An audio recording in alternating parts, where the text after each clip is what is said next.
සංකත දුක කියලා කියන්නේ පින්වත්නි මේක පවත්වාගෙන යෑමට අනේක විද වෙහසක් ගන්නට ඕනේ. දැන් උදාහරණයට කය නඩත්තු කරන්න දිනපතා කෑම දෙන්න එපායිනේ. කොච්චර කෑම දුන්නත් පහවදාට ආයෙ මේක බඩගින්න ඇවිල්ලා අඬනවනේ.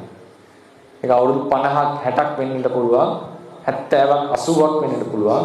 හැමදාම මේකට දුන්නත් පහවදා නැවත ඕනේ. මේක මේ පවත්වාගෙන යන්නට ආහාර දෙන්න. ආහාර හොයන්න මහන්සි වෙන්නට ඕනේ. ඒකට බුදල් උපයන්නට ඕනේ. වෙහෙසෙන්නට ඕනේ.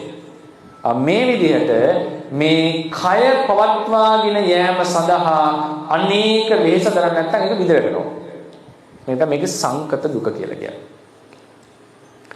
සිතත් එහෙමයි පින්වතුනි.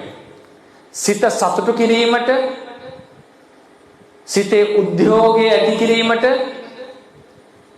සිත සනසවා ගන්නට අනේක වෙහෙස දරන්නට ඕනේ.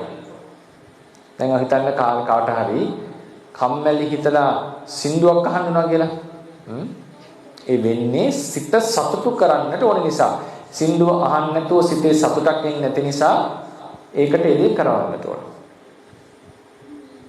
සමහරවිට අපිට රස කෑමක් කෑවේ නැත්නම් ඒ අසවල් රසය ලැබුණ නැත්නම් මානසික පීඩාවක් ඇති වෙනවා. අපි ඒ රස කෑම හොයාගන්නට ඕනේ. ඒකට කඩෙන් ගිහලා කෑම ගන්නට ඕනේ. උයන්නට ඕනේ. ඒකට සල්ලි හොයන්නට ඕනේ. අතන මේ සිත අවශ්‍ය විදිහට පිනවීම සඳහා චිත්‍රපටියක් බැලුවා වෙන්නට පුළුවන්, රස කෑමක් කෑවා වෙන්නට පුළුවන්, විනෝද ගමනක් ගියා. මේකට මහන්සි විය යුතුයි. ආයෙන සිත සතුටු කිරීමට සිතේ සතුට පවත්වා ගන්නටත් වෙහෙසෙන්නට ඕනේ. රූපයයි නාමයේ දෙකේම ස්වභාවය ඒකයි.